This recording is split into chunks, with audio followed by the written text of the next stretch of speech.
Hello everyone, this is Abir Tiwari, member of the Statesmanship program and a member of the editorial board.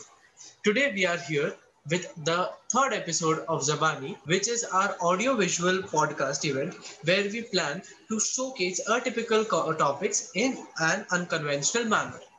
The topic for today's discussion with our very own team is about the power of the youth to change and take action and move beyond the ideation stage. With me, I have Geetika Khandelwal, who is the part of our very own team. Geetika, please introduce yourself. Hi, I'm Geetika Khandelwal. I am just a new member to the TSP, that is the Statesmanship program. And yeah, that's it. I'm a law student, second year law student. I mean, I think this is a time where Geetika and I should agree to that fact that both of us are second year law students, and both of us are here talking about the power of the youth because we are studying a subject which has actually the potential to change not just the country but the laws as such. So now in today's episode, particularly, we'll be touching upon the three major issues relevant in our countries, and those three major issues include the quality education, infrastructure development, and gender equality. So now, when we are talking now, let's like without any further ado, let's just begin with our very first topic, being the quality education. So, Geetika, what are your views on quality education of today, for that matter? Okay, so in my opinion, what quality education means. So quality education is something where everybody, like, not, there's no discrimination or differences between the rich or poor. Everybody gets the same type of education that everybody wants. Talking about the rural and urban education, there are a lot of things that urban education is, moving forward with. Like, talking about in today's time, in the pandemic, we all, I mean, everybody in urban education who's attending urban education is attending online classes. Everything is going online right now. But what I feel is, in rural education, they're not getting the basic things that are required to them. A lot of things, that there's a big gap between a rural and urban education. So I Right. feel. Right. So, like, I think I resonate with your views for that matter when we are talking about it, because I feel that, the only difference between rural and urban education is the fact that they have private schools or something like that, whereas rural areas have, like, the government schools. Now, which brings me to the very interesting fact that, with time, the shine, the glamour of government schools has, has just lowered down. Because I remember when our parents often tell us that, हम लोग तो government school से पढ़े हुए हैं और तुम लोग क्या private वाले बच्चे हो. So I think this is the point. But whereas what I feel is, just tell me after this that do you resonate with me, the point of equilibrium, where we are talking specifically about the quality of education, where they meet, is the fact that education that is provided to rural the rural students, for that matter, and the urban students, is somewhat, like, in a very disparity. Like, they are very much in unequal in status, for that matter. जहाँ पे the rural the kids cannot speak English, whereas the private school kids are, like, very fluent in that. So what are your views So on this?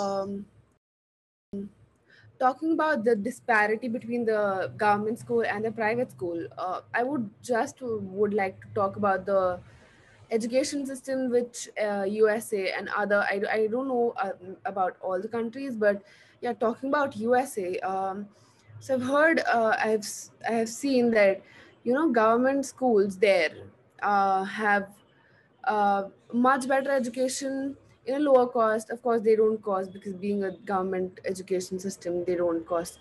Uh, giving go- Going to a government school in USA is a pride for the children there. Whereas in India, the not only the kids from the rural, sorry, from the government education, don't speak English, but also the teachers are not. I don't think they are pretty much aware about the things that has to be taught to the children there. Right. I mean, if we which brings me to the very I can like when we are talking about this, when you talked about the teachers themselves are not educated for that matter. Yeah, We can very much relate to the infrastructural development, which is our topic by yeah, itself, where the educational infrastructure is really weak. I mean, according to me, so I belong to Bilaspur, Chhattisgarh, right? So the infrastructure for the people, the rural people, is so weak that forget English, the students are not able to speak proper Hindi for that matter, because they are not made aware of the fact. So in the very same manner that as we have discussed that how how educational infrastructure, it requires attention for that matter. What do you think are the other infrastructures according to you which require attention of the youth, and how we can work towards it? talking about my school itself, I studied in a school where we children used to educate the peons, the bhaiyas and didis there. So the students there, the youth themselves have inculcate that kind of habit to provide to the society. So yeah, I mean, everybody, the students should be taught to to teach, go to other places, go to government schools and teach, donate some things, their books, their other belongings, to either the orphanage or a government school, etc. Right. I mean, totally resonating with your views.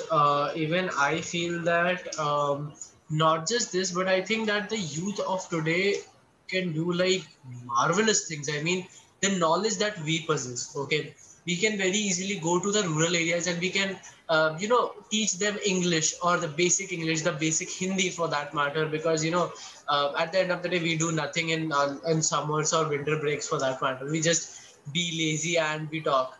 So, which when we are talking about infrastructure as well, I think economic infrastructure and financial infrastructure.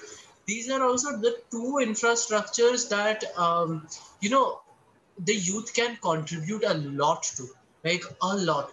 Now why do I say this is because of the fact that the habit of saving, right? The habit of saving is such which is very essential for anyone, right? Even for the economy as a whole.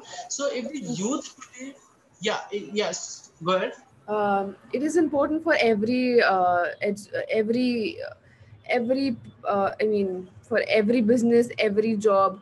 It's a part of everybody's life. If you don't know how to do a proper financial assessment of your business and how to control money, then I mean, control and sense how to use the money in a proper manner, so that you save enough and invest and get more of it.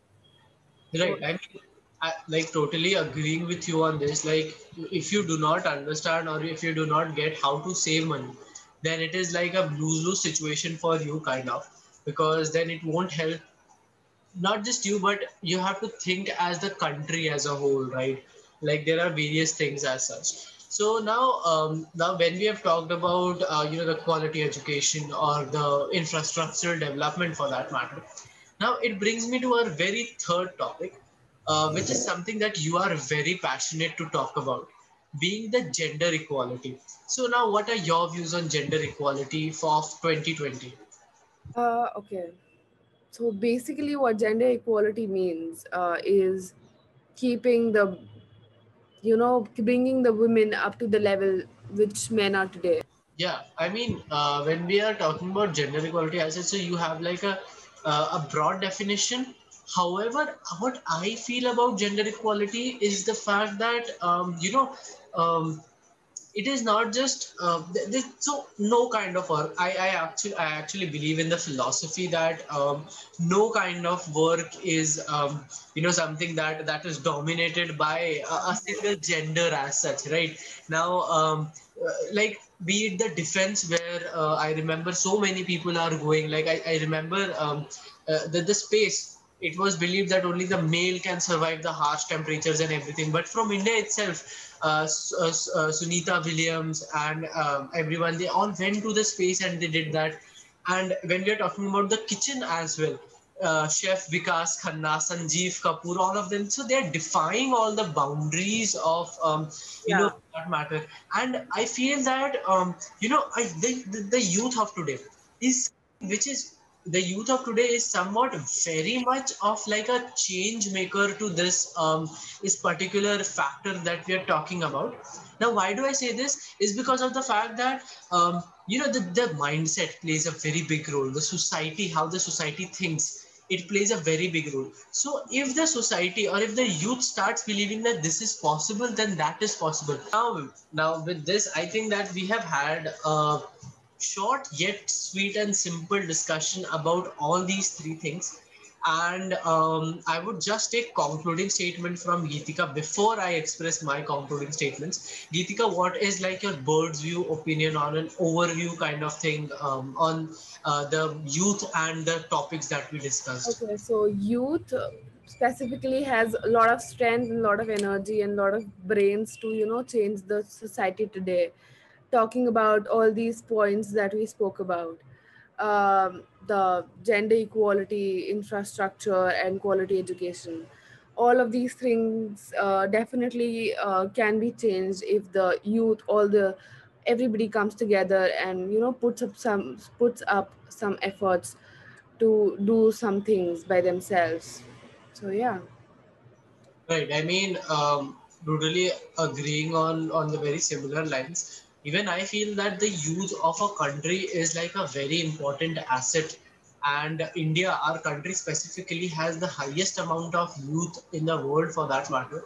And that is like an asset for us. Which is, it is actually an asset for us because, they are the future, the stakeholders of our country, of our economy, of finance, of the various offices and portfolios for that matter. So I feel that the youth of today should be, spending more time in quality, researching about quality things, investing their time wisely than living a virtual life. So I think having said that, to all the viewers watching us, these were from the statesmanship or part A. But stay tuned for part B, where we are going to have our guest as Mr. Nitish Jain, who is the founder president for the Young Indian Incorporation and the Young India's Parliament, who has successfully organized its 2 or 3 editions in Pune, Vadodara, and Ahmedabad. So stay tuned and let's meet the next time.